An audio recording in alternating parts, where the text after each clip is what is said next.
Welcome back. I'm excited to dive into our first money personality, and I'm starting with this one because it's probably the most common and most misunderstood.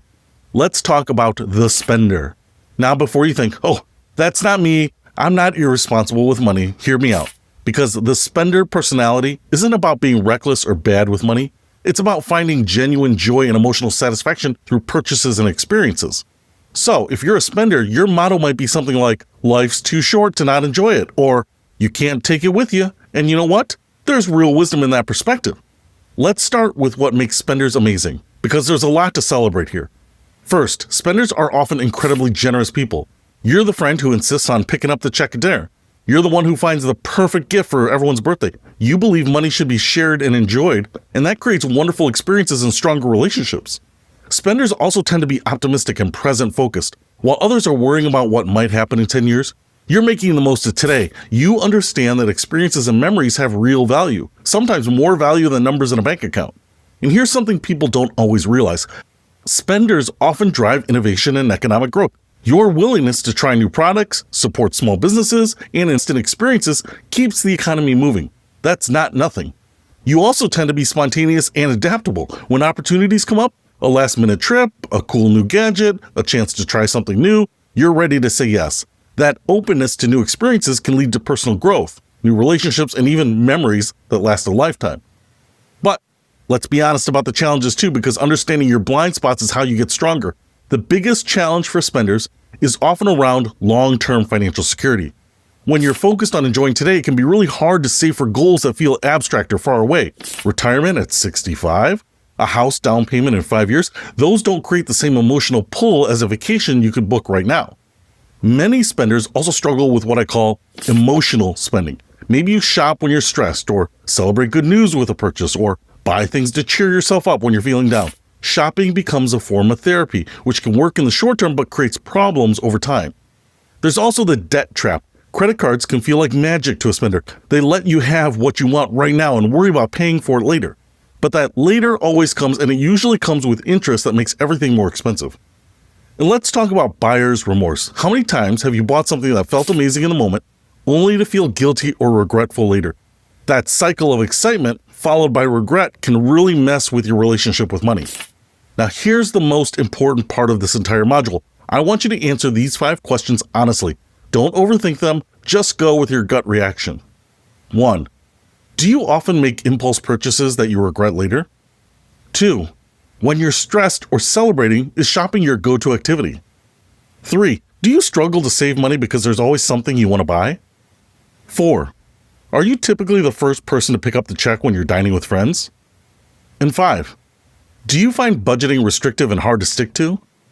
If you answered yes to 3 or more of these questions, you likely have a strong spender tendency. And that's perfectly okay. Remember, we're not trying to change who you are, we're trying to work with who you are. So let's talk about practical strategies that actually work for spenders. First up is what I call the 24-hour rule. Here's how it works. For any non-essential purchase over $50, you wait a full day before buying it. I know, waiting is hard when you actually want something. But here's the thing. Sometimes that initial excitement fades, and you realize that you don't actually need or want the item as much as you thought. If, though, after 24 hours, you still want it, and you can afford it without impacting your other financial goals, go for it. This isn't about deprivation, it's about making sure your purchases are intentional rather than impulsive. Next, and this is crucial for spenders, automate your savings. I mean this literally. Set up automatic transfers from your checking account to your savings account that happen the day your paycheck hits. Start with whatever amount feels manageable, even $25 or $50 per paycheck. The key is that this money moves before you have a chance to spend it. It's like paying yourself first, and then you can spend whatever's left without guilt. This works with your personality instead of against it. Here's another strategy I love for spenders. Create what I call a fund or freedom money. Each month, allocate a specific amount of money that's just for guilt-free spending. Maybe it's $100, maybe it's $300, whatever works for your budget. But once you've spent that money, you're done for the month. This gives you permission to enjoy spending, which is important for your happiness, while also setting clear boundaries that protect your financial future.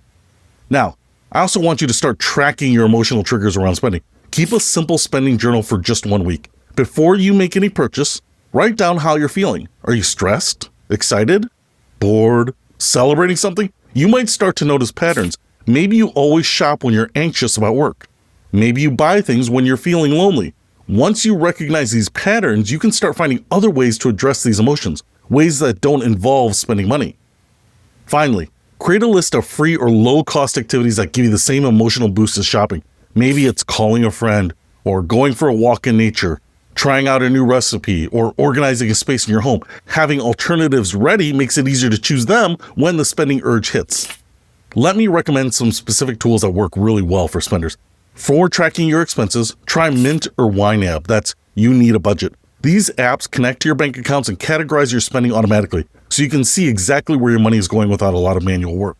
For automated savings, look into apps like Capital or Digit. These apps analyze your spending patterns and automatically save small amounts when you can afford it. It's like having a savings assistant that works in the background. And if you do a lot of online shopping, install browser extensions like Honey or Capital One Shopping. These tools will automatically search for coupon codes and better prices, which means you can still enjoy shopping while spending less. Here's what I want you to remember. Being a spender isn't a character flaw that needs to be fixed. Your generosity, your appreciation for experiences, your ability to live in the moment, these are genuine strengths that make you who you are. The goal isn't to stop enjoying money.